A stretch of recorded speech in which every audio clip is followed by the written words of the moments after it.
করতেছেন কেন? কিছু একটা যদি হয়ে যেত? না মানে আমি আপনাকে খুঁজতে খুঁজতে পাগল হয়ে গেছিলাম। কেন আপনি আমাকে কেন খুঁজতেছেন? আপনাকে আমি এক দেখাতেই প্রেমে পড়ে গেছি। দেখেন ভাই, আপনি আমাকে এক দেখাতে প্রেমে পড়ে খুব বিরাট বড় ভুল করছেন। আপনি আমার পরিচয় শুনলে কখনোই আমাকে বিয়ে করবেন না। কেন, আপনি কি বিবাহিত? না। তাহলে কি আপনি অন্য ধর্মের? না। আপনার কি কোনো ভালোবাসার মানুষ আছে? সেটাও না। তাহলে তো পৃথিবীর কোনো বাধাই আমাদের আটকে রাখতে পারবে না। আমি গরিব হলে কি আপনি আমাকে মেনে নেবেন? হ্যাঁ, আপনি গরিব অসহায় যাই হন না কেন, আপনি তো থাকবেন আমার মন জেলে। আমার কোনো আপত্তি নেই। আর আপনার আর্থিক অবস্থা জেনে আমি কি করব? কি বলছেন? হ্যাঁ, আমি সত্যি বলছি। আমি একটা বাসায় কাজ করি, আর সেদিন যে গাড়িটা দেখলেন আপনি, ওটা আমার মালিকের গাড়ি ছিল। আপনি কি একটা কাজের মেয়েকে বিয়ে করবেন? আমার কোনো সমস্যা নেই। আচ্ছা, আপনি কোন বাসাতে কাজ করেন? সেখানে যেয়ে কি আমার কথা বলতে হবে? না মানে আর কোনো মানে নেই। আপনি চলেন, আমাদের বাসায় চলেন। আমাদের বিয়ের বিষয়টা আমি আমার দাদিকে বলবো। আমার দাদি অনেক ভালো মানুষ, আমাদের বিয়েটা দাদি মেনে নেবে। না না, এখনই না, আমাকে একটু ভাবার জন্য সময় দিন। ঠিক আছে, আপনি তাহলে আজ সারাদিন ভাবেন। কাল ঠিক 4টায় লেগে এসে আমার সাথে দেখা করবেন, ঠিক আছে? ঠিক আছে, আমি তাহলে আসি। Thank you.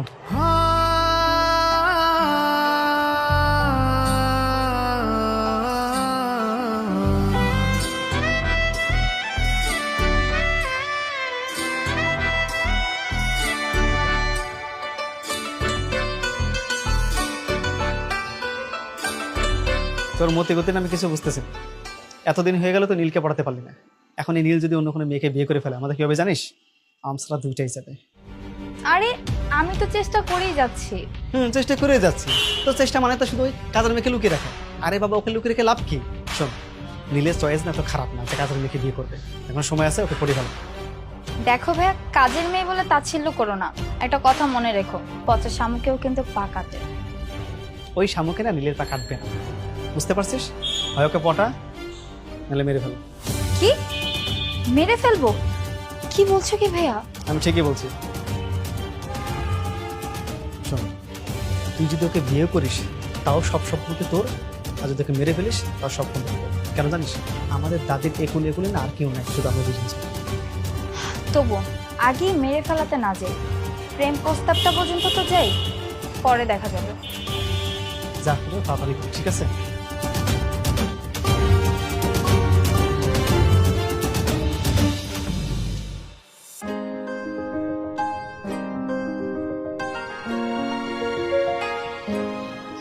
যাক বাবা, তুমি তাহলে আসছো।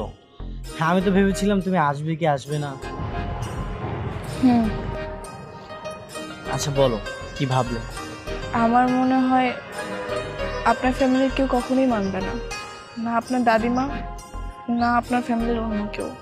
ফ্যামিলি মানবে কি মানবে না সেটা তুমি আমার উপর ছেড়ে দাও। তোমার ফ্যামিলিতে কি মানবে না সেটা আমাকে বলো।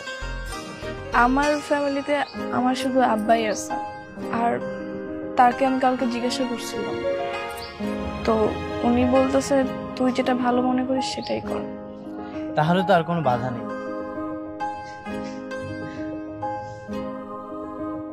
এটা তোমার জন্য।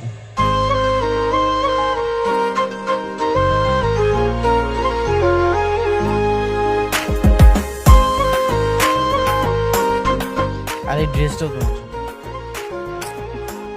না না, আমি এসব নিতে পারবো না। আমি সত্যি বুঝতে পারতেছি না আমি কি করব। দেখেন, আমার ভাবার জন্য আরেকটু সময় দরকার। ঠিক আছে, তুমি 7 দিন 10 দিন যতদিন ইচ্ছা তুমি সময় নাও। তার আগে এই কয়েকদিন আমরা বন্ধু হিসেবে থাকবো, আড্ডা দিব, মজা করবো, ঠিক আছে? ঠিক আছে। আচ্ছা, তোমার বাসাটা কোথায়? আর তুমি কোন বাসাতে কাজ করো? সেটা পরে বলবো। ঠিক আছে, সেটা না হয় তুমি পরেই বলো। আচ্ছা, ফ্রেন্ড হিসেবে তো এগুলো নিতেই পারো। এই নাও। ঠিক আছে, আমি তাহলে আজকে আসি।